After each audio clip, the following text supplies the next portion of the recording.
Parce que pour la mosaïque, il faut avoir le dessin, la couleur et le relief, les trois.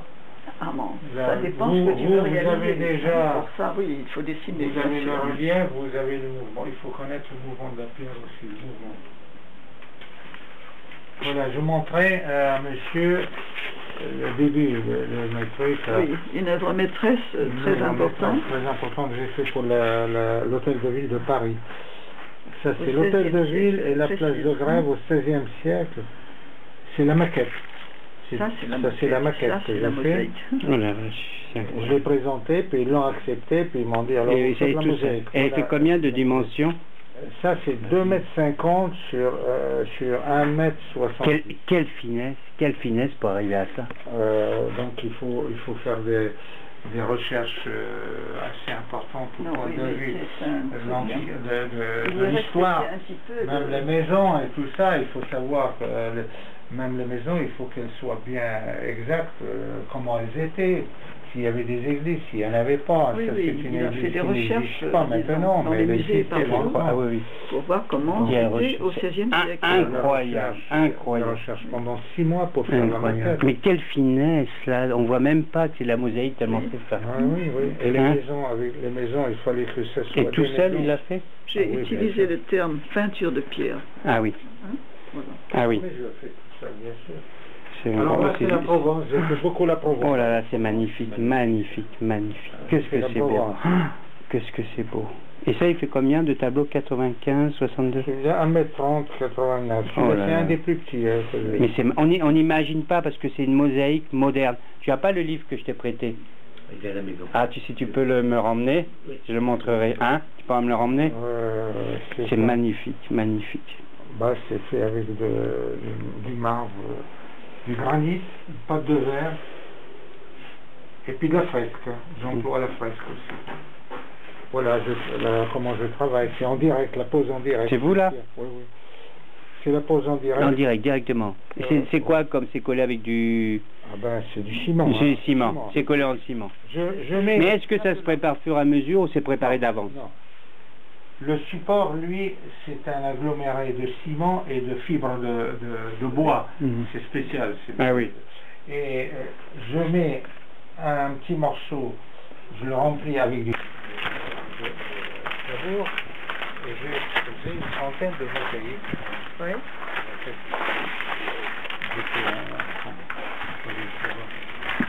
C'est magnifique, ce qu'il m'a montré Venise, là.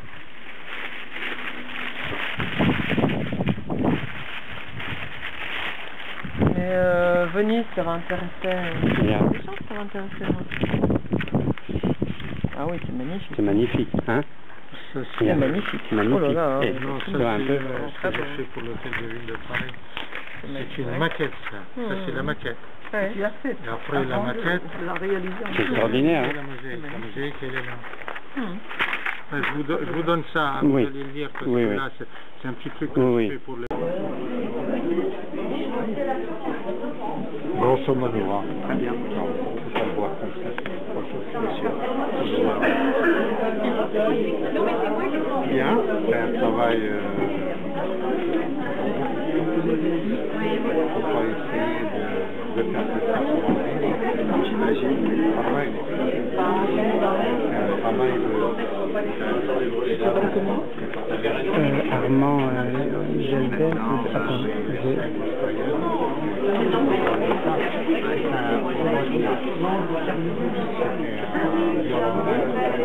Non, mais... Passion, oui, si vous voulez. Il avait proposé. L'hôtel de ville, la place de Grève, Paris. C'est une maquette que j'ai faite pour le... Et j'ai réalisé donc la mosaïque. Donne-le à Nono. C'est une mosaïque qui fait tout. Michel, regarde. Sur 1,60 m. Vraiment très gros. Regardez sur le cercle mosaïque. C'est bien la communauté. Voilà la mosaïque de la place des Noirs. C'est magnifique. Là, j'ai fait avant une maquette de matière. Voilà. Voilà, c'est le détournement de verre. Détournement matériel de la même que vous. Mon travail de sculpture.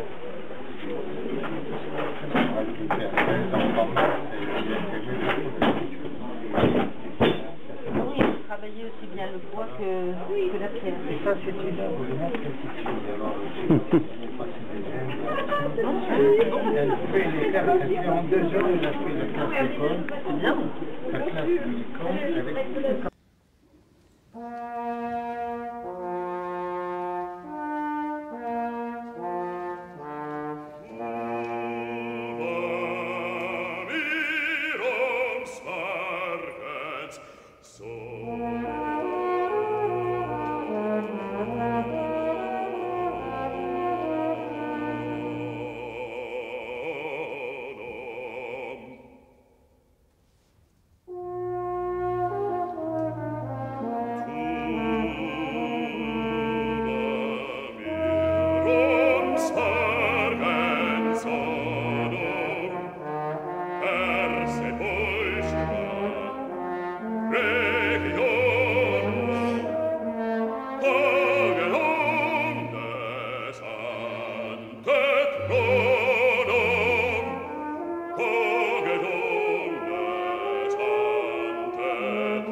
Magnifique, vraiment magnifique. Et donc je voudrais vous remercier d'avoir accepté notre modeste petite commune et notre modeste bibliothèque, médiathèque pour accueillir vos œuvres qui sont vraiment superbes. Même la maison bleue, Une belle maison bleue qu'on va restaurer bientôt. La restauration va commencer bientôt.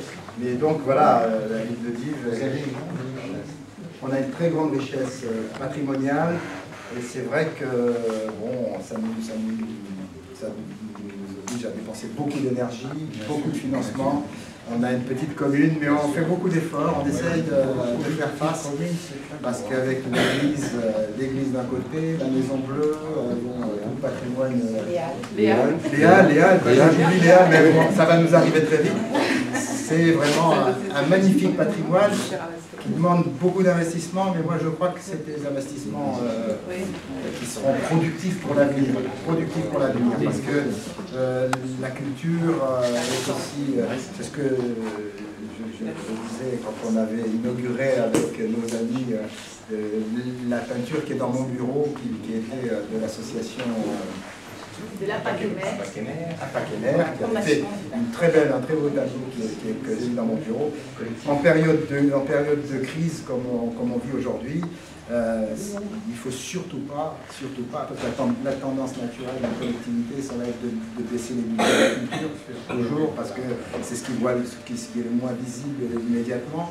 Mais à mon avis, c'est une erreur. Il faut au contraire, dans des périodes comme celle-ci, difficiles, eh bien, au contraire, miser sur la culture, parce que la culture, c'est ce qui fait bouger les esprits, et ce qui fait bouger les têtes, et qui permet de rebondir. Et la ville de Dives, c'est ce que rebondir veut dire, parce que vous êtes ici dans une médiathèque. Il faut savoir que cette médiathèque a été construite sur l'emplacement même d'une usine qui a fait vivre cette ville pendant un siècle, qui a fermé malheureusement en 1986. Et on a pareil, dans cette période-là, c'est une vieille tradition ici à Dives, dans cette période où on avait la fermeture de l'usine. Alors il faut savoir que la fermeture de l'usine, c'était 900 salariés dans les derniers temps, quand elle a fermé, dans une ville de 6000 habitants. Vous voyez un peu l'importance que ça peut avoir. Eh bien, plutôt que de se morfondre, voilà, on a investi dans la culture, on a investi dans la festival des marionnettes, c'était à cette époque-là qu'on l'a fait.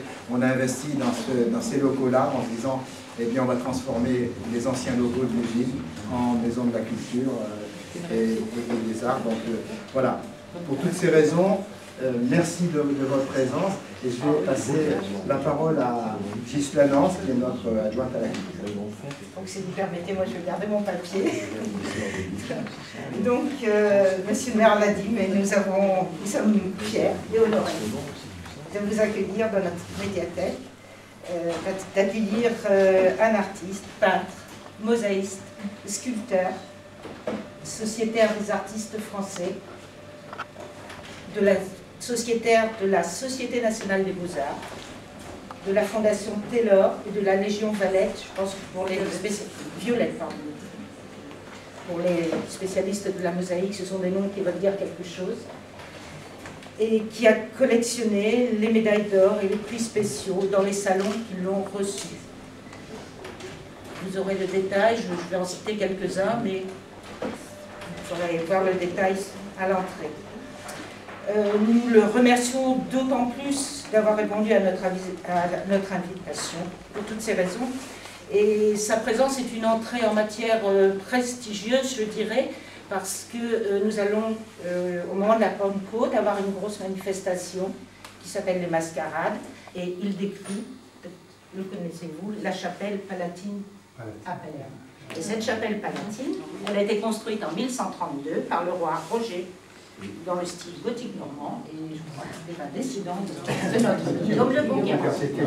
Voilà, ça c'était pour la contribution des Normands à l'art de la mosaïque.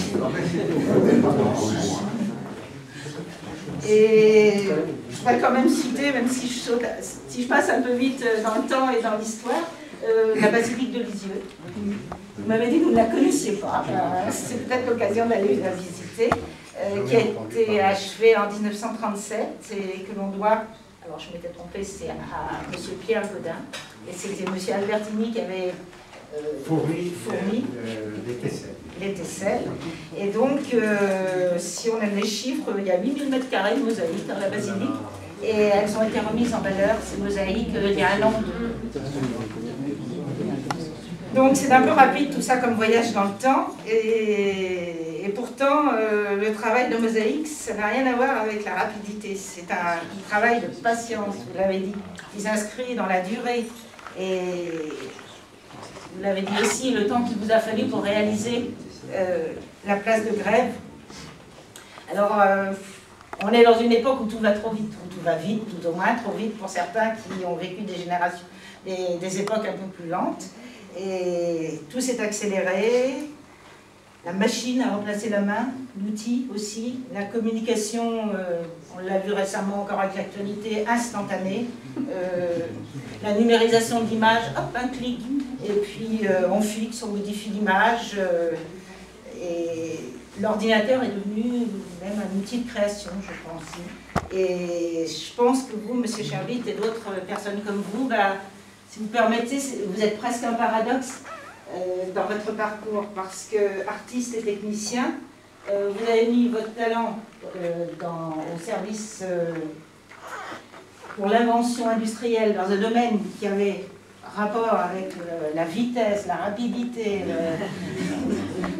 Et puis, en tant qu'artiste, eh bien, vous vous êtes exprimé dans un art où il faut de la patience, de la réflexion, du temps pour apprivoiser... Je comprends très bien, puisque dans ce métier dans l'aviation, dans l'usinage des pièces et tout, on est toujours sous-tendu là-dessus, parce qu'on fait des recherches, des prototypes, on ne sait pas si ça va marcher ou pas, et on est toujours stressé. Hein. Ce travail-là, on est toujours stressé. Moi, j'ai travaillé, par exemple, sur la tuyère jumelée de Concorde pendant 10 ans. On faisait des essais, mais on dessinait des pièces, on ne savait pas comment les usiner, si ça va réussir, avec la température élevée qu'il y a dans le passage de 1500 degrés, tout ça, si ça va fondre, si c'est des recherches qui sont très stressantes. Donc, pour un petit peu me reposer, je faisais la mosaïque, ça me soulageait un peu, ça me donnait le temps de faire un travail lent et ça me calmait. C'est pour ça que je faisais ce travail de mosaïque. Entre-temps, entre mon travail et ça, j'en avais besoin. Voilà. Donc ça nous explique parfaitement l'équilibre que vous pouviez trouver entre ces deux mondes qui étaient très, très différents. Et puis vos sources d'inspiration sont variées culturellement. C'est-à-dire, les sources d'inspiration, écoutez, par exemple, on a visité ce lieu ici. Avec ma femme, on a été à Jérusalem, on est passé par des petites ruelles, rien du tout, avec des petits échoppes et tout ça. Puis d'un seul coup, on se trouve devant un truc énorme, comme ça, des croisées. Ça impressionne. Pour celui qui l'a pas vu, je ne sais pas. Mais celui qui a visité, qui a vu ça, c'est très impressionnant de découvrir ça au courant des petites ruelles, comme ça. Un donjon des croisées, avec la couleur des pierres, avec les deux dômes en or, en argent, ça m'avait impressionné. Je dis, je vais le faire en mosaïque, je vais essayer de le faire, ça va certainement impressionner les autres. Alors donc, j'ai travaillé là-dessus, je me suis renseigné d'abord parce qu'il faut savoir, avant de faire une œuvre, il faut connaître l'histoire. Il ne faut pas se lancer à faire quelque chose avec des erreurs historiques. Alors, j'avais pris des photos et puis j'avais fait des esquisses. Et puis j'avais vu que vous voyez ici, c'était une petite cabane qui était implantée comme ça, comme une verrue sur un truc qui ne devait pas être là. C'est pas sa place. Hein. Normalement, c'est pas sa place. Là. Et je me suis renseigné auprès des responsables, j'ai visité l'intérieur. Je lui ai dit comment ça se fait qu'ils ont laissé faire. Alors il m'a dit, ça, nous avons à l'intérieur des emplacements. Vous savez, quand on rentre, je ne sais pas s'il y a des gens qui ont visité déjà. Il y a personne qui a visité. J'ai une petite remarque, il manque l'échelle au-dessus. Mais oui, je l'ai enlevé. C'est que vous avez été. Alors, j'ai parlé avec le gardien. Le gardien de Saint-Sépulcre, c'est toujours un arabe. Il faut que ça soit un musulman. Parce que, pourquoi? J'étais étonné de savoir que c'était un musulman qui a les clés de Saint-Sépulcre. Les clés, j'ai parlé avec lui, et il m'a dit, ah ben oui, mon père, il avait les clés, mon grand-père aussi, tout le monde, c'est toujours un musulman qui tient les clés. Pourquoi? Parce qu'il y a des bagarres à l'intérieur pour les emplacements. Celui qui pousse une chaise de 30 cm, c'est une grosse bagarre entre les chrétiens latins et les chrétiens orientaux, et il y a plusieurs sectes dans le christianisme, ils se battent pour l'emplacement. Et là, ils ont eu les Éthiopiens qui sont venus, c'est des Noirs, chrétiens noirs. Ça a jeté un peu les Éthiopiens, ils n'étaient pas. Ils n'avaient pas leur place à l'intérieur. Ils avaient beaucoup de mal à avoir leur place. Vous voyez, comme ça. Alors, qu'est-ce qu'ils ont fait? Ils ont construit en 2 nuits, ils ont construit une petite bicoque ici, comme ça. Vous voyez, je vois mon histoire, telle qu'on l'a racontée avec le truc. Ils ont construit une petite bicoque qui, après, ils ont la direction à admis qu'ils soient là et qu'ils peuvent arranger la petite bicoque avec une toiture, parce que c'était juste un truc bricolé. Et là, c'est le point des chrétiens éthiopiens. Voilà, ce type. Je vous raconte cette histoire. Voilà. Mais, donc, pour dire que quand on fait une mosaïque comme ça, il faut savoir l'histoire du lieu. Donc j'allais pour terminer vous donner la parole pour nous donner plus de détails sur les œuvres, sur vos sources d'inspiration, mais je pense que vous êtes déjà largement exprimé et puis que vous le ferez sûrement, vous répondrez sûrement avec gentillesse aux questions des personnes qui sont ici ce Alors soir. là, pour la place de grève et l'hôtel de ville, il y a beaucoup de détails que je ne connaissais pas, parce que je ne connaissais pas l'histoire de Paris aussi bien que certains Parisiens très érudits qui ont vu mon travail en cours de route. Hein. C'est les gens qui sont des artistes français et qui ont vu, pendant que je faisais la mosaïque, par exemple, là c'est l'arrivée des barges avec le bois. Pour le chauffage de Paris, c'est chauffé au bois, il n'y avait pas le gaz encore. Et donc le bois, moi j'avais commencé à mettre des biches en bois qui faisaient 1 mètre, 1 mètre 20, je ne faisais pas attention.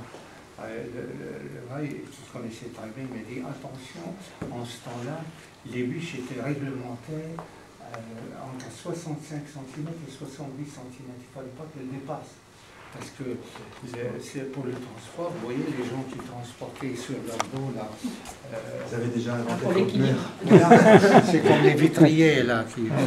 Il fallait qu'ils passent dans les couloirs étroits de Paris, les maisons de Paris, il fallait qu'ils passent. Donc, il ne fallait pas que ça dépasse 70 cm. Vous voyez, c'est des détails que je ne pouvais pas connaître. Hein. Il fallait lire des tas de livres. Il y avait des gens qui étaient très érudits qui m'ont aidé un petit peu. Alors, pour les maisons aussi, je me suis renseigné pour savoir les maisons qui étaient là à la place de la mairie, il fallait les déloger, ces gens-là qui habitaient dans ces maisons, et ils ont eu des problèmes avec ils ont délogé plusieurs maisons, mais il y avait une maison qui était au milieu ici, et le propriétaire ne voulait pas céder, il ne voulait pas accepter le dédommagement que lui a fait le roi et tout ça. Et ils sont restés 4 ans en procès avant qu'il accepte de partir. Vous voyez, on connaît l'historique aussi de tout ce qui se passe. Hein. Donc en ce temps-là aussi, il y avait des gens qui ne voulaient pas qu'on les déloge. Et, voilà. Donc aussi, quand j'ai commencé à faire le projet, j'avais fait les barges avec la paille. Vous voyez, ça arrive, parce que la paille, ça arrivait ici. Et c'est pour nourrir les chevaux, c'est l'essence de ce temps-là. C'était l'arrivée de la paille, ça montait jusqu'ici, c'est-à-dire ça faisait presque 3 étages. Les barges étaient très très hautes. D'après les dessins que j'ai vus dans les musées, alors je commençais à dessiner les barges, mais pour respecter l'histoire de Paris et tout ça, j'ai fait donc dessiner avec la paille, mais ça me cachait presque toute la... J'ai laissé tomber, je me suis dit, alors je me suis poussé un petit peu, au lieu d'être un petit peu à gauche, je me suis poussé vers la droite, et là c'est le vin qui est arrivé, c'est vers Bercy, là, le vin. Et puis ici c'est le bois et le bois de chauffage, hein, le bois de chauffage, et les pierres et le céréal, les céréales aussi arrivaient ici, voilà. Quant à la mairie, elle a été construite par Cordoba, qui est un Italien. Et c'était la première construction de la Renaissance qui a été faite à Paris par un Italien. Et il a transporté, c'est du marbre travertin doré pour faire le premier hôtel de ville. Et j'ai pris aussi du travertin doré pour faire cette mairie. Voilà. Le travertin doré, c'est un marbre qui est très lumineux. Il est très lumineux quand on l'utilise pour certaines... Vous voyez, même les Hollandais, même, ils prenaient le travertin doré et le réalisaient en poudre, et ils le mélangeaient à la peinture pour donner beaucoup de luminosité. Voilà, c'est tout.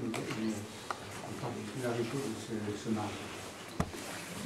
Je voudrais dire une dernière chose, et c'est parce que juste avant l'exposition, on a visité avec Madame Després, la présidente de la Maison Bleue, donc le site d'art brut, le jardin de mosaïque de Monsieur Dacosta qui se trouve derrière. Et donc, je pense que vos réflexions, vos réactions, et puis nous confortent dans l'idée de la préservation, de la sauvegarde, de la restauration et de la mise en valeur du lieu, de ce trésor du patrimoine aussi que nous avons à Nîmes, contemporain. Donc, Monsieur Cherby, je propose que nous vous applaudissions pour vous remercier de votre présence.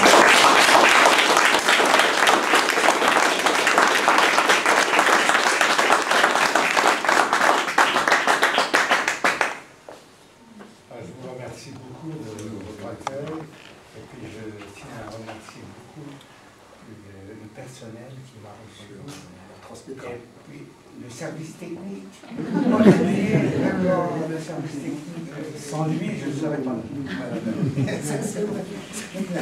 Il faut les garder, les garder.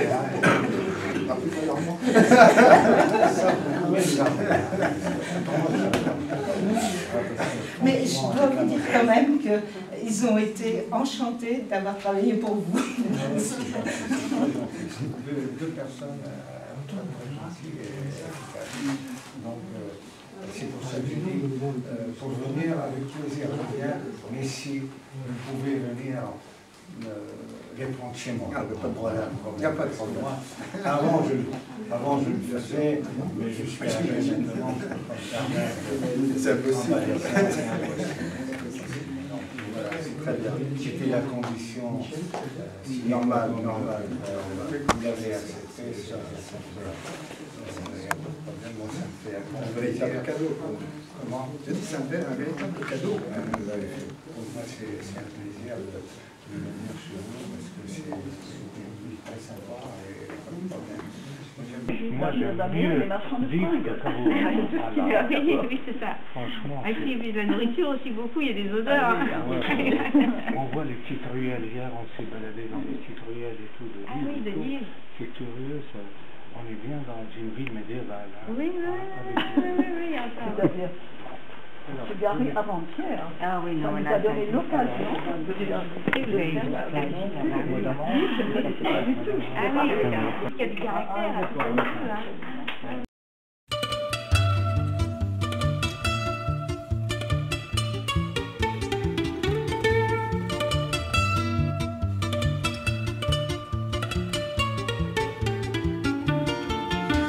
Verina usa chinela, tem movimentos de gato. Il a coulé du béton et après il recoulait ces plaques. Des plaques. C'est des plaques. Alors donc, ça a l'air d'être une plaque qui est assez grande, hein, comme ça. Oui, oui. Ou alors c'est des petits. Non, c'est plaques, une il grande faisait ces plaques. Ah oui, d'accord. Les sols sont pareils.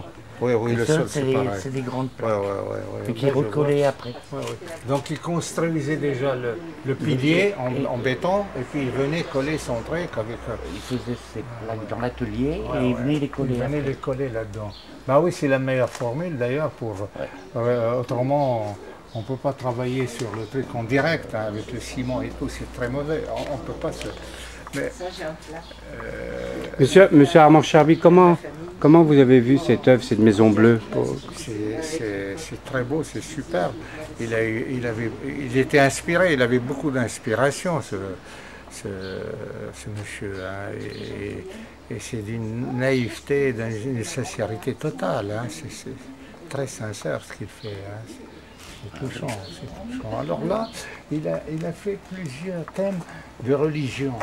Là, je vois la religion catholique, là, avec la croix et le Christ. Et puis là-bas, il y a l'étoile de David. Il a voulu faire une synagogue, une autre religion. Ah oui, vous voyez, il faut... Mais oui, je vois. Au départ, il est parti d'Amida, parce que au bout de faire de voix, d'Amida. Ah oui. Ah oui. Il voulait faire. Mais bon, il a seulement apporté sa décoration personnelle. Il y avait toute une hélice. Ah oui, d'accord. Dieu qu'il avait, il était inspiré par... Ça, je fais attention à ça parce que souvent les gars qui s'inspirent comme ça, avec une trace comme ça, on comprend ce qu'ils voulaient dire. Hein. Ils voulaient mettre un petit peu les thèmes de religion. Il doit y avoir certainement un thème de religieux, de mosquée ou de Bouddha ou de n'importe. Hein, parce qu'il était inspiré par les religions. Alors je vois, il y en a deux déjà ici qui sont repérés. Et ici, Il y ça a la représente croix et puis il y a les étoiles. la chapelle de la... Notre-Dame de la Délivrance. Oui, ben, certainement qu'il a, il était inspiré par les religions. C'était un homme qui avait un profond sentiment religieux au fond de lui-même, hein, comme beaucoup de gens, de Portugais et d'Espagnols. Ils sont croyants, ils sont très croyants, donc ils sont touchés par la religion. C'est des gens croyants, hein, donc c'est ces thèmes-là. Alors, oui, donc vous pensez qu'il a été influencé, mais pas que par ça, il y a aussi toute la nature, et tout ça. il y a la nature, on voit aussi les... Oui, je vois que ces thèmes-là, c'est des thèmes qui sont profonds au point de vue de la religion. Hein. C'est des gens croyants. Hein. Et là, c'est là où ils habitaient. Là. C'est là où ils habitaient. Là, c'était la cuisine. Chacun leur chambre. Et puis à côté, c'était le garde-manger. Ah oui, oui. Et avant, ici, c'était tout ça. Nous, on appelait quand on était gamin, on venait, c'était le petit pont. Parce qu'il y avait tout un cours d'eau avec des poissons rouges. Et après, il y a eu un gros gel, tout, et puis là, il a voulu changer. Ils ont mis plein de fleurs à la place. Très beau. Et ça, c'était la grotte de Notre-Dame de Lourdes, non? Voilà. Ah oui, c'est pareil, là, il ils étaient inspirés par les thèmes religieux, c'est sûr.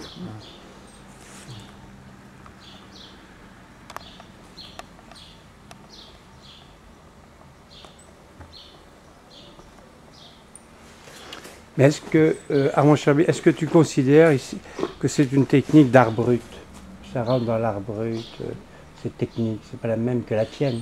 Non, mais c'est pas l'art brut, c'est de la mosaïque. C'est presque de la mosaïque classique. C'est classique. La mosaïque classique. Parce que c'est un autodidacte au départ. Oui, c'est un autodidacte.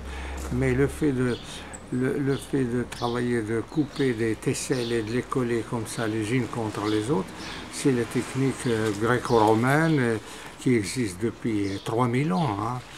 Donc les anciens Perses, les Perses, les Babyloniens, les Hébreux, ils ont fait toujours de travail comme ça. Quand on visite un peu certaines contrées, on voit les parterres sont faits en mosaïque et le travail il est fait à peu près comme ça, d'une façon tout à fait naturelle, et les tesselles sont coupées et collées de la même façon. Hein.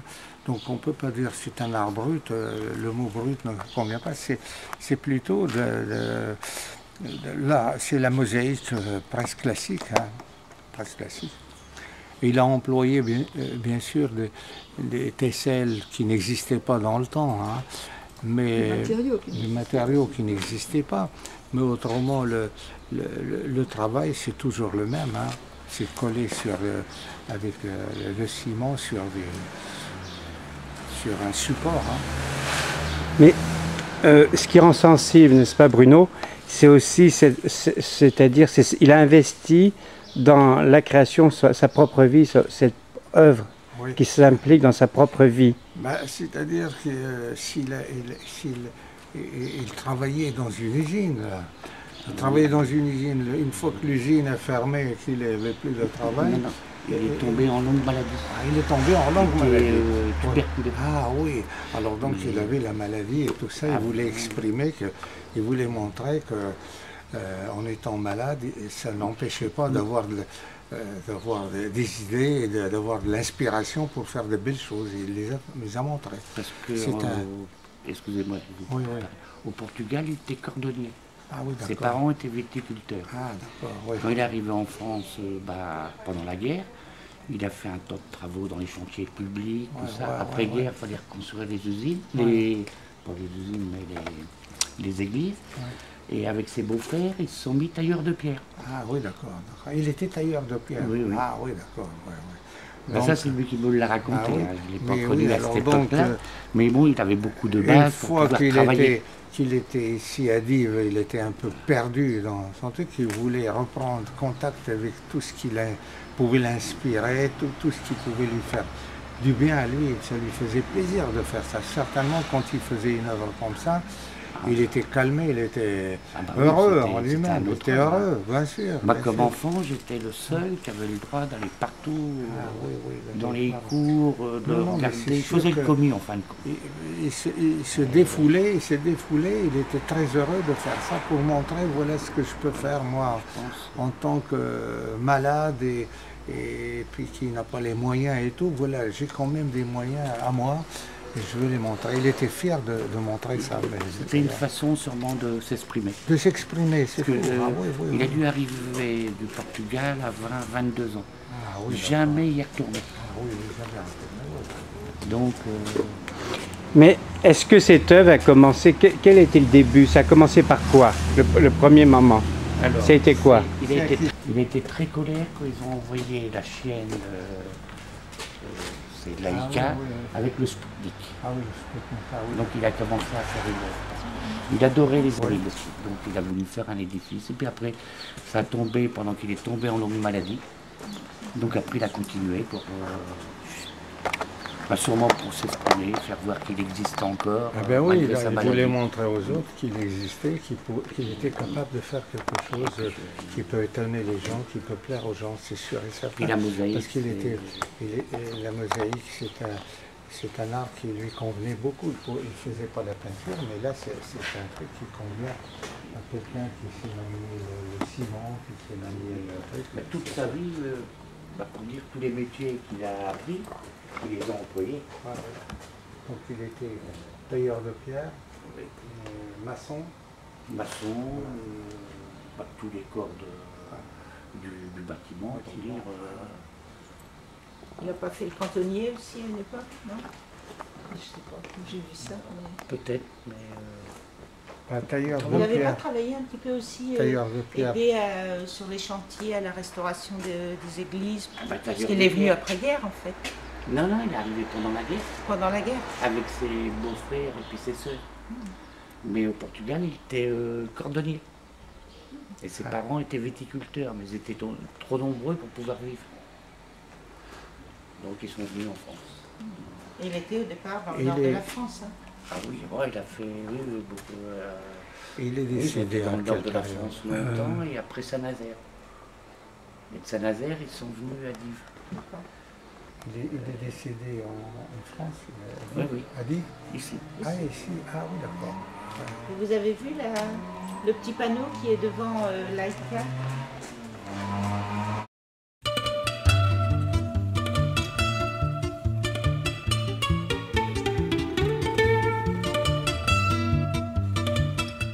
C'est marqué à la mémoire de Laïka morte.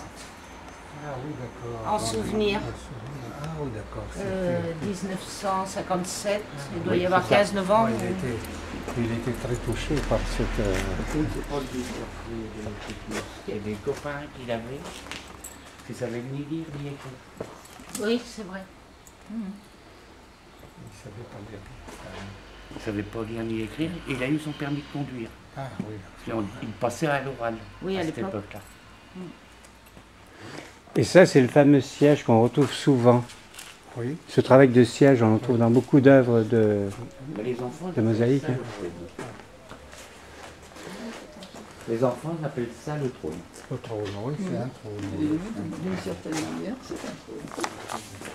Toujours, il y a le rappel de...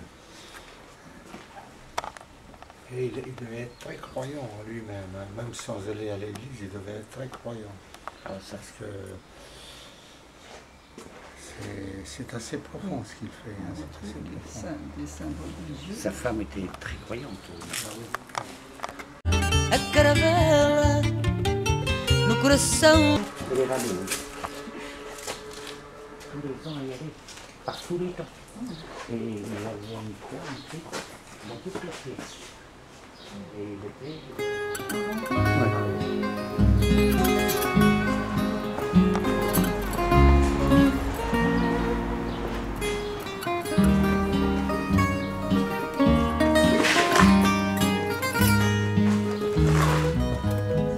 Não cairá. De quoi? À chaque fois que quelqu'un vient ici, Ouais. il y a, sur les premiers monuments où il y a des morceaux de vaisselle. Tu as vu quoi là? Oui, on Il y a un truc, mais en trois parties là, pour mettre avec les, le citron. pour mettre Là. Les petits raviers avec Oui, les c'est voilà, c'est ça. C'est pour mettre des salades. Mais tous les gens qui viennent ici disent « Oh, ça c'était les il a- assiettes de la grand-mère, ça Il c'était a- celle de il la a- grande-tante. » Il a noyé dans le ciment, c'est bien. Par contre, il y a Ce qui a de bien, une narration quelque part. Alors il a fait Plein de quelque petites chose- histoires. Il a fait quelque chose de très intéressant dans la Moselle, c'est que le lion qu'il employait, il renforçait beaucoup sa mosaïque. Par exemple, le lion qu'il a fait pour ici dans ces animaux, et c'est un lion qui est bleu intense.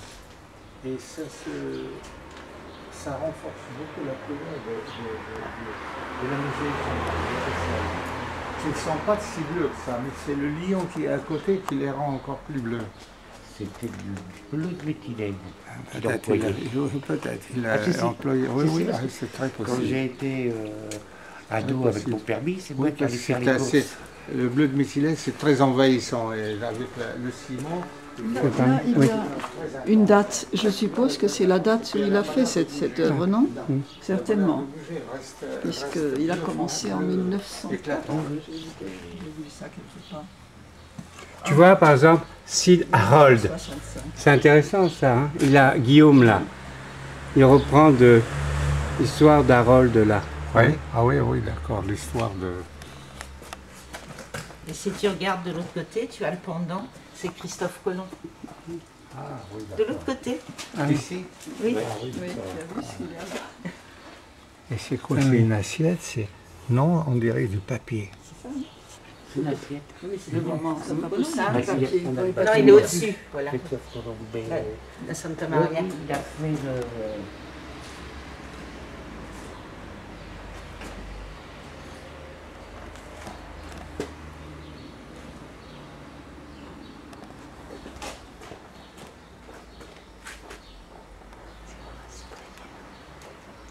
Ça, c'est le dernier édifice qu'on a reblanchi. Celui-là. Oui. Mais alors, c'est moi qui ai fait à Dacosta, qui ne montait plus à l'échelle, peut-être un an avant de mourir. Parce que 2 fois par an, on blanchissait les édifices. Parce que ça redonnait de la couleur, Ouais. mais ça rebouchait les fissures. Oui, d'accord. Donc, Mais ça veut dire qu'à chaque fois que tu reviens là, tu as une émotion, ça te rappelle ton enfance, c'est ah bah oui, c'est oui, quelque bah, chose. C'est magnifique, moi, quand je viens. Tu avais quel âge à peu Il près était là à gamin, l'époque? il a raconté. Oui, moi je suis arrivé à Dives à 2 ans et demi. Et donc, j'ai commencé à venir à 2 ans et demi ici. Même étant marié et puis j'avais un fils, je venais ici aussi avec. Ah oui, ah oui. Ah oui, oui. Vous étiez attiré par votre Et ami. vous, vous habitiez juste à côté. Côté d'Andive, côté après l'église, et autrement après dans la rue du Port. On est tout le temps resté à Dives. Mais il t'a ouvert, c'est une première personne qui t'a ouvert, vous qui venez quand même, je veux dire, à l'époque, les bibliothèques, tout ça, c'était pas évident, qui t'a ouvert à l'art quand même, qui t'a donné la perception. Ah oui, mais moi, quand je le voyais travailler, j'étais émerveillé. Ben, il faut continuer, il faut continuer. Et c'est pour ça que tu as continué plus tard, que tu... 20 ans après leur décès, pour les écoles, il dit je ne peux pas arriver les mains vides. Donc j'avais 2 pièces de Dacosta qui m'a offert. qu'il faut que je fasse quelque chose. Puis après, j'ai continué. C'est très bien, il faut continuer, mais il faut faire... J'essaye d'avancer. Il faut faire un peu plus grand. Moi, j'ai vu ce que vous faites. Il faut aller un peu plus en avant et faire un peu plus grand. Il ne faut pas avoir peur de faire grand, parce que la mosaïque, on s'exprime beaucoup mieux quand c'est grand. Hein. Petit, ça fait décoratif, mais voilà. C'est un art monumental, la mosaïque. Hein. Vous voyez, là, quand c'est grand comme ça donne, mais quand c'est très petit, ça ne va pas. Et ce monument-là, à l'origine, il était que comme ça. Et donc ça a été remis après. Oui, c'est des pièces qu'il a fait, qu'il a recollé dessus. Parce que c'est aussi un autre matériau qu'il a utilisé là. Oui. Ah bon, qu'est-ce que c'est exactement? On dirait du smalting, c'est-à-dire la pâte de verre. Non, mais il a pris ça sur des portes d'armoire. Des portes d'armoire, ah oui. Et à l'époque, ils ont fait beaucoup de... c'est des miroirs, mais teintés. Ah, d'accord, ouais. Oui, j'allais dire, c'était glaçant, ou je sais pas. Non, c'est même un petit peu doré, Hein. On dirait sous certains angles. Ils sont fumés, voilà. Oui, ils sont fumés, oui. Enfin, il prenait tous les matériaux qui lui tombaient sous la main et les utilisait. Mais ce qui a été frappant là-bas, alors, est-ce que tu peux être sûr que c'est des étoiles David? Ah oui, c'est... Mais est-ce que lui, à l'époque, il pensait ça? Non, il a fait ça comme une étoile, à mon avis. Une étoile, il a fait une étoile décorative. Une étoile à 6 branches. 6 branches, décorative. Oui. Enfin, c'est tout. C'est un emblème. Hein? C'est un emblème. C'est l'emblème, l'étoile de David. Tous ces dessins, tous les dessins d'animaux papillons, c'était des supports qu'ils mettaient et ils construisaient tout autour. Ah non, pour prendre dans ce sens, avec ça derrière. On les a d'ailleurs, les gabarits, non? On en a certains, il me semble, dans les archives. Oui, ils en avaient. Parce que je me souviens qu'ils avaient été exposés lorsqu'il y avait l'exposition en 2002 à la médiathèque. Il y avait des gabarits, il y avait en bois, il y avait aussi peut-être en fer.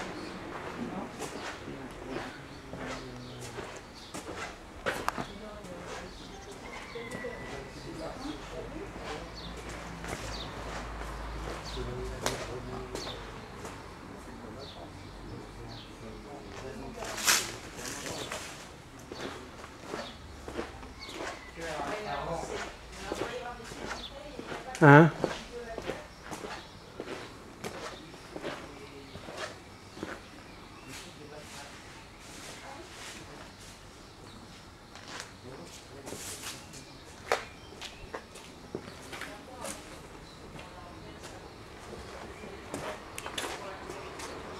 Comment? Là, ça serait impossible d'en filmer là. Oui. Ben, ici, c'est pas voulu. Merci.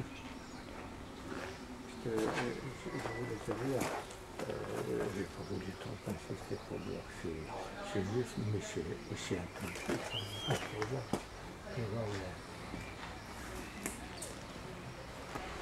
Tu as vu tout ça? Armand, c'est dingue ça. Hein? Comment? C'est dingue toutes ces petites choses là. Tu les filmes là? Je voulais que tu me prennes une photo avec mon appareil là. Ouais, je vais le faire. Attends, ça m'intéresse ça. C'est marrant ces thèmes, ces étoiles, où il les a trouvées. Et comment il a pu trouver ça? Les étoiles de David, c'est 6 branches. À mon avis, il connaissait. Hein. Il connaissait. Et pour faire ça, c'est... Et il a fait une coupole à l'intérieur. À mon avis, à mon avis, il connaissait, c'est pas possible. Oui, il connaissait. Il avait quand même une certaine culture. Oui, non, mais c'est sûr que... Et là aussi, il en a fait d'autres. Tu te rends compte? Et là au-dessus aussi, il en a fait pas mal. Là aussi, au-dessus à gauche, au-dessus à gauche aussi.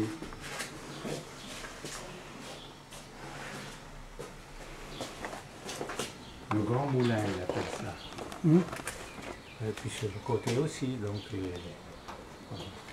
Je crois que ce lieu est très spécifique, hein, le Grand Moulin. Et puis là, Et l'entrée. le Grand Moulin. Ouais, et regarde, l'entrée. Ah oui. Ouf. C'est incroyable quand même. 2, Hein. 3, 4. Et il a répété. Hein. C'est comme un chemin. Quand même. Tu sais, je trouve qu'il met des clins d'œil de certaines choses. C'est des clins d'œil. Voilà, c'est des clins d'œil. Parce que regarde, c'est peut-être les trois religions. Hein. Où est la troisième? Mais peut-être, c'est comme c'est un monde judéo-chrétien, peut-être c'est pas mis. Ils ne savaient pas encore, le monde musulman. C'était moins implanté à l'époque. Oui. Hein? Mais là, il a montré le monde judéo-chrétien. On dirait des petites églises quelque part, non? Oui, c'est pas des petites églises. Là, non, il n'a pas la forme d'une église. Il avait une porte comme ça. Une mosquée. Non, pas une mosquée. Non, c'est une synagogue. Synagogue, la forme. Voilà. Où il a eu ça? Où il a trouvé ça?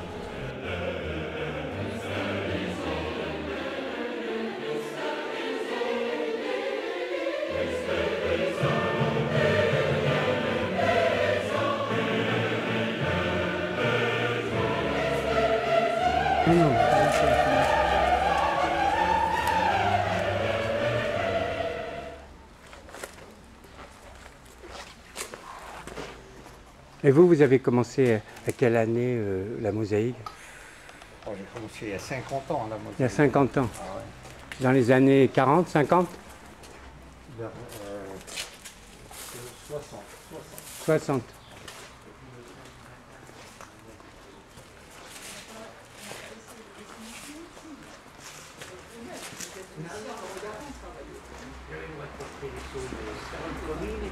Voilà. Ouais. Voilà. Ah, c'était son art. Mais quand je sonnais à la porte, on avait une clochette, il savait que c'était moi. Ah bon? Ah oui, au bruit. L'intonation. Il savait que c'était moi, alors il venait ouvrir en vitesse. Ah oui. Mais il était logé petitement. Hein. Mais il ne voulait pas de confort. Mais il n'était pas pauvre, tu m'as dit. Ah non. C'était un homme riche, hein, quand même. Oui, ils étaient riches. Sa vie, c'est facile là. Oui, c'est ce que je me suis laissé dire aussi, que c'était Oui, un peu par choix ou par habitude. Oui. L'eau, il fallait qu'on la prenne là. Et par contre, vous avez la télévision. Et la radio. Ah oui. La lumière aussi. Mais l'eau, on venait chercher les seaux là. Et puis moi, avec le beau-père qui était fontainier, on y avait proposé, au moins pour l'eau froide. On avait vu ceux qui vont être fumés et tout, j'avais des prix pour les tuyaux de cuivre. Les tuyaux. Ils n'ont jamais voulu. Ah non. C'est leurs habitudes. Ah oui. Mais quand même, c'est étonnant parce que l'influence, je ne sais pas, 30 ans après ou 20 ans, que Bruno est à l'usine, mais il sort et il continue, il essaye. C'est intéressant aussi, cette démarche qu'il a, je trouve. C'est une démarche, comme on dit, cette démarche qui est une démarche... quand il y a une rencontre, c'est ça la culture aussi, quelque part. C'est la poursuite. Et il a eu la chance de le rencontrer, sinon il ne ferait pas ça aujourd'hui. Et donc, je trouve ça assez extraordinaire, entre bien sûr l'usine et la réalité de cette rencontre avec la mosaïque, qui est manuelle quelque part aussi. Et il y a ce rapport et cette tentative encore de continuer. Je trouve que quelque part, il y a une réussite de cette continuité, tu sais, on dit après. Et je trouve qu'il y a quelque chose d'intéressant là. Je dirais en mettant lui-même la main à la pâte, c'est-à-dire essayer de faire des choses en mosaïque. Ça lui rappelle un petit peu l'artiste qu'il a vu autrefois, dans son enfance, qui travaillait. Je commence à donner des cours aussi. Ouais, je transmets ce qu'on m'a transmis. Oui. Et ça, c'est beau aussi, ça. Mais ce qu'il y a de bien, c'est que tu vois, quand tu as... Oui. Et on peut inventer, mais en général... Et puis le relais. Et puis le relais, c'est-à-dire que Bruno, il rencontre Armand Charbis, tout son travail. Est-ce que le travail d'Armand Charbis, ça t'influence beaucoup? Ça, tu saisis des choses, Bruno? Ah oui. Tu, quoi, par exemple? Au niveau pour le relief, comme on a parlé, de décaler un petit peu. On a tendance toujours à travailler à plat. Et lui, d'ailleurs, il travaillait à plat. Ah ben, les dallages, il faut ne pas tomber. Il fait le dallage, il fait même la décoration de murs et tout ça, c'est à plat. Mais en général, même les grands mosaïstes qui ont décoré à Venise, par exemple, quand on rentre dans la grande église de Saint-Marc, quand on rentre, les gens sont éblouis par le scintillement et tout ça. Ce scintillement, il provient que des tesselles qui ne sont pas déposées à plat, ils sont déposés avec des inclinaisons différentes pour accrocher la lumière de tous les côtés. Donc c'est la vibration qui est donnée. Et ça, c'est le secret de la mosaïque. Hein. Parce que en donnant les inclinaisons, on augmente les tonalités.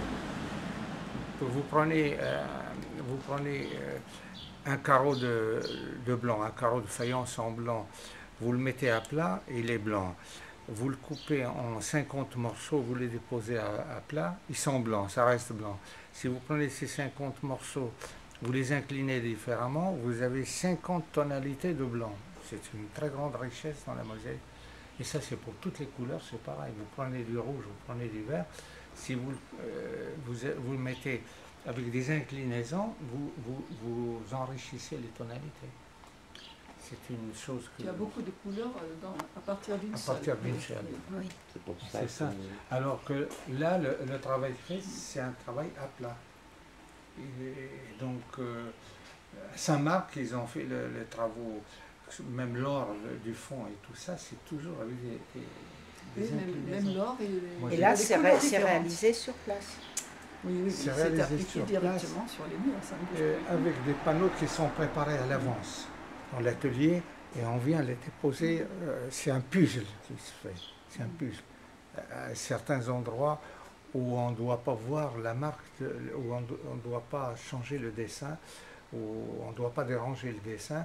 Donc la liaison des deux puzzles doit se faire intelligemment. Il faut voir où c'est qu'il faut couper. D'ailleurs, dans mes mosaïques, il y a plusieurs qui sont faites en 2 ou 3 morceaux. Et je cherche toujours l'endroit dans lequel on peut le couper.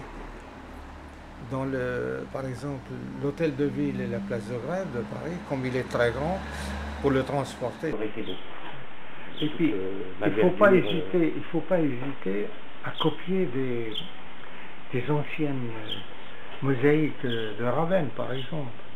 Moi, j'ai copié plusieurs mosaïques de Ravenne. J'ai fait l'empereur Justinien. Je n'ai pas voulu l'amener. Je pouvais l'amener pour montrer. C'est un travail d'1 an, presque. J'ai fait l'empereur Justinien à l'échelle 1 sur 1. Et puis, donc, j'ai fait l'impératrice Théodora aussi. Ça prend presque... La reproduction de cette œuvre, ça prend 8 mois pour le faire. Alors je l'ai faite, j'ai été avec Signorelli là, pour monter, pour voir un peu comment elle est faite. Quand on la voit de loin, comme ça, on croit qu'elle est à l'échelle 1 sur 1. Quand on s'approche, elle est une fois et demie plus grande, parce que de loin... Et à Ravenne, c'est un pavement ou c'est en... sur les murs sont entièrement tapissés. L'empereur Justinien avec toute sa suite. Et toute la suite qui suit tout le tour. C'est un travail phénoménal. Moi j'ai fait donc, j'ai exposé de temps en temps les reproductions de Raphaël. Les gens veulent me les acheter, mais je ne peux pas les vendre. Ça prend tellement de temps, puis pour moi c'est le souvenir de mon stage là-bas. Tes premiers travaux. Alors c'est un travail terrible parce qu'on voit, il faut le faire avec les tesselles qui sont usées un peu pour se rapprocher un peu du temps. Il faut que ça soit antique. Un petit peu ce caractère d'ancienneté. Alors chez les marchands de Murano, vous achetez, on peut acheter les tesselles qui sont antiques. C'est-à-dire les ors et tout. Les ors. Parce que même l'or, il ternit, il change de couleur. Donc il est un peu usé. Ce sont des choses qu'ils refont ou ce sont des matériaux il y a des matériaux qui récupèrent dans des vieilles demeures qui sont antiques. Mais ça coûte excessivement cher. Alors ils ont refait des ors antiques. Avec les pigments, avec les techniques, ils ont refait. c'est le mien. Comme Ça sont fait- chez les marchands de meubles quand ils veulent vieillir un meuble. Oui, quand ils veulent patiner. Alors, moi j'ai acheté des ors qui étaient antiques, récupérés dans une demeure italienne, et puis j'en ai acheté aussi à Murano des neufs, mais c'est des ors antiques. Et dans les ors, rien que dans les ors, pour en fait, il y a 60 tonalités. Vous achetez 60 couleurs d'or. L'argent, c'est pareil. Extraordinaire d'ailleurs, il faut voir. Alors, ces reproductions de l'impératrice Théodora, eh bien, ça a pris presque 8 à 9 mois pour le faire. Phénoménal. Hein. Avec il travaillait beaucoup d'hésitation, beaucoup de... Et il y a aussi les... c'est là que j'ai appris qu'on utilisait beaucoup le nacre pour les bijoux. Tous les bijoux de l'impératrice Théodora, c'est en nacre. Il utilisait aussi des ors. Des ors aussi, oui. Ben, je ne l'ai pas apporté pour l'exposition, j'aurais dû l'apporter pour montrer l'apprentissage. Oui, c'est une reproduction qu'il a faite à l'original. Mais tout le monde veut me l'acheter. C'est impressionnant. D'ailleurs, de loin, vous voyez, mon œuvre à moi, elle ressemble davantage à je dis une des vierge. fois, tiens, non, elle intéresse pas les de personnes.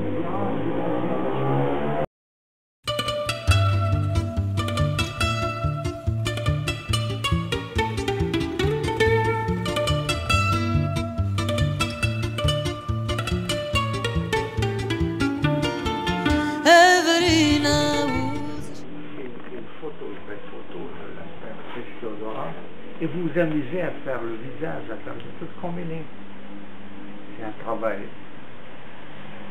de longue haleine. Vous faites des petits tableaux aussi. C'est pas un travail qui va vous permettre de vendre et de vivre de ça, mais pour voir un peu comment il travaillait, ces gens-là. Un œil, par exemple, l'œil de l'impératrice Théodora, il y a 43 morceaux de pierre dedans. Dans l'œil. 43 dans un œil. Ils sont l'agrandissement. Et c'est pas un remplissage qu'on fait. Vous faites une reproduction de ces œuvres. Il faut que ça soit fidèle. Parce que le gars de Signorelli qui nous suivait, il disait, il comptait des trucs, il voyait, il ne fallait pas remplir. Il faut mettre exactement les morceaux qui existent sur l'original. En ayant une photo, une grande photo, tout ça, si ça peut vous amuser, c'est une performance. Hein. Donc, reproduction. Je cherche à progresser tout le temps. Eh bien, en faisant des reproductions d'antiques, on apprend beaucoup. C'est comme ça qu'on apprend la façon de travailler les visages, la façon de mettre les tesselles. Vous faites un visage, si vous avez des tesselles rectangulaires, ben, vous n'allez pas les mettre comme ça sur le nez. Hein. Vous le mettez en longueur. Et puis la bouche, vous la mettez comme ça. Et puis là, vous le mettez en oblique. Ça, c'est le mouvement de la pierre. On l'apprend dans ces modèles antiques qu'ils ont fait. Les anciens, ils ont tout prévu. Donc on le voit quand vous voyez l'empereur Justinien avec sa bouche et sa figure rectangulaire et tout ça a été respecté. Le mouvement de la pierre est respecté. Et on l'apprend quand on fait les copies. Le copie, c'est très important. Voilà. Il ne faut pas hésiter à copier des anciennes mosaïques et tout. C'est là qu'on apprend le métier. Et c'est pas en regardant des petites images d'oiseaux et tout ça qu'on apprend. C'est en faisant les copies déjà au départ, pendant un bon moment. Quand il s'agit de portraits, c'est des portraits qu'il faut imiter par les oiseaux. Ben, les oiseaux aussi, on a fait des oiseaux aussi. À partir des oiseaux. Mais il ne faut pas hésiter à copier les anciens pour apprendre. D'ailleurs, dans toutes les écoles de mosaïque, on fait de reproduction d'anciens. Les élèves le font. Et puis, dans les petites simples. Oui, mais dans les petites boutiques, ils font ça. Des travaux. Oui, mais enfin, ils sont mal C'est quelquefois la des travaux des maîtres. Hein. C'est quelquefois la difficulté d'ailleurs de faire de la copie de maître ou d'ancien. Et puis après de se dire, moi, est-ce que je peux créer et je n'arriverai jamais à la hauteur ou oui, ou je... ben oui, ça vous montre déjà, ça remet en place l'artiste pour lui montrer qu'attention, les maîtres, ils se sont... Dans la copie, c'est l'apprentissage. Mais tu t'aperçois, par exemple, Velázquez, les Ménines, chez Velázquez, tous les peintres l'ont fait, mais ils l'ont pas copié, ils l'ont déformé à un moment donné. Oui, oui, oui. Et c'est un des tableaux qui est le plus... les Ménines qui a été répété, Picasso, tous les peintres l'ont copié mais déformé. Et on retrouve que la naine des fois, de Velázquez. Tu vois ce fameux tableau? Oui, oui. Remarquez, même et d'autres, Déjeuner sur l'herbe. Quand on copie des œuvres de grands maîtres comme ça, c'est pas très recommandé de le copier à la même échelle que l'original.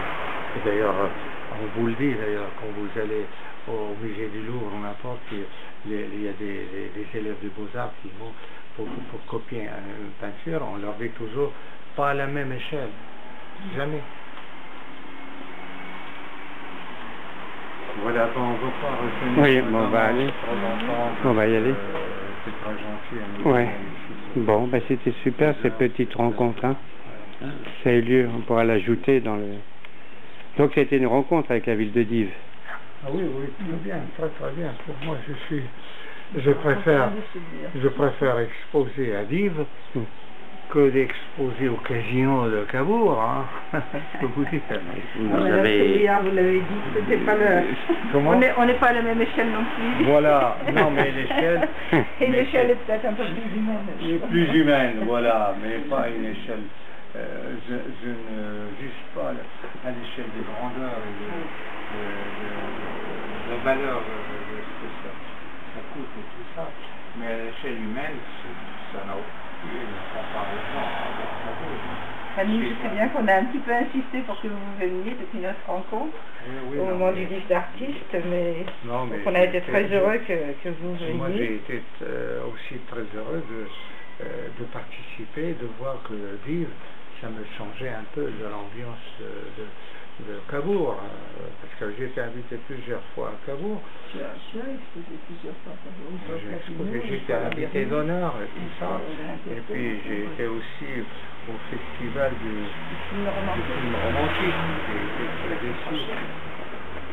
Et puis, que vous soyez venu ici, je crois que Madame Després, la présidente, vous l'a dit, mais c'est vraiment un encouragement pour l'association. Oui, pour l'association. Qui a la sauvegarde de la Maison Bleue, parce que même nous pour la municipalité, moi ça m'aide aussi à convaincre les autres élus pour mettre de l'argent. Pour qu'elle soit entretenue. Oui, mais le regard Armand Charby, une œuvre comme ça par une ville qui est bien maintenue, entretenue, c'est important quand même. Très important. C'est une œuvre. Très important. C'est très important. Et je sais que par la suite, si vous organisez d'autres expositions, vous me faites signe. Moi, si j'ai d'autres œuvres encore, j'ai d'autres œuvres encore que celles que j'ai présentées, je viendrai avec plaisir. Écoutez, merci. Voilà. Merci pour la Maison Bleue. Ben, je crois qu'on a eu un bon petit document là. Un gars qui entretient cette mosaïque, les endroits qui sont fissurés, qui les arrange. C'est un gars qui va s'en occuper. Septembre-octobre, et puis au printemps, on reblanchit justement. Ah oui, pour les fissures. Pour les fissures. Oui. Vous participez là. Ah oui, oui. Ah d'accord. Ah ben la fin, c'est moi qui monte ici. Ah oui, d'accord. Ah ben là, ah oui. Alors là, il faut que ça soit entretenu avec pour boucher toutes les fissures avec le ciment.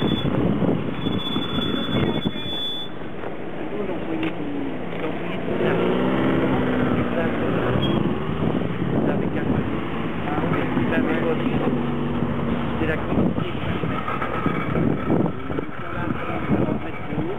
Ouais, ben là, il a rigolé. sûr, vous pouvez le faire, mais dans des sujets qui sont beaucoup plus grands, des surfaces importantes, il n'y a que le ciment avec de la chaux qui est le mieux. Comme ça, mais elle est rentrée, je crois. Chaud, oui. Bruno, Bon, bah, je vous remercie.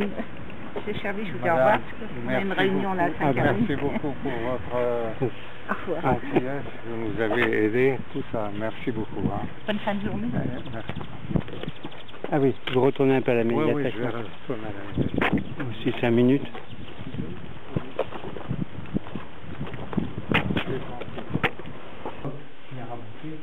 Ça donne à peu près la couleur des plumes d'oiseaux.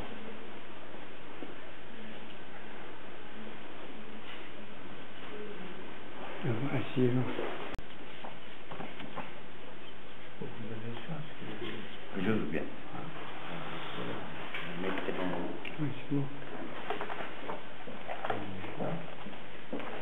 Un petit mot.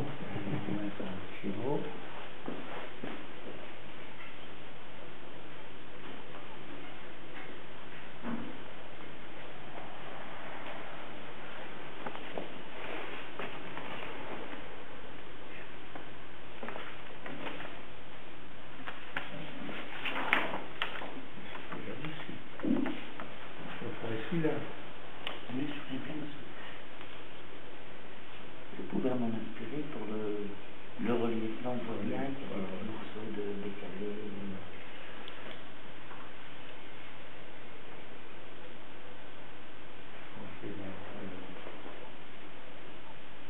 Je vais écrire votre nom, monsieur Pognon. Bruno. C'est mon prénom, mais tout le monde m'appelle Bruno.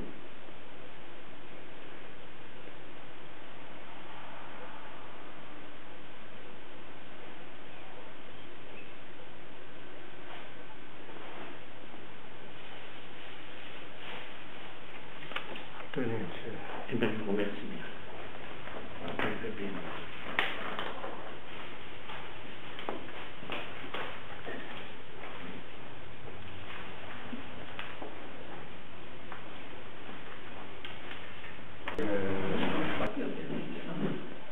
Maria, donne ça à madame, ma carte.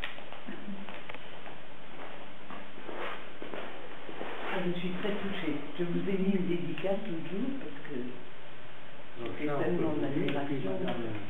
Voilà. Ça, il y a des troisièmes. Dans la main, si vous le cassez, l'intérieur. Il n'y a pas eu beaucoup de publicité au départ. Si, c'est ça. Dans chaque bouton. Les deux premiers jours, nous sommes venus.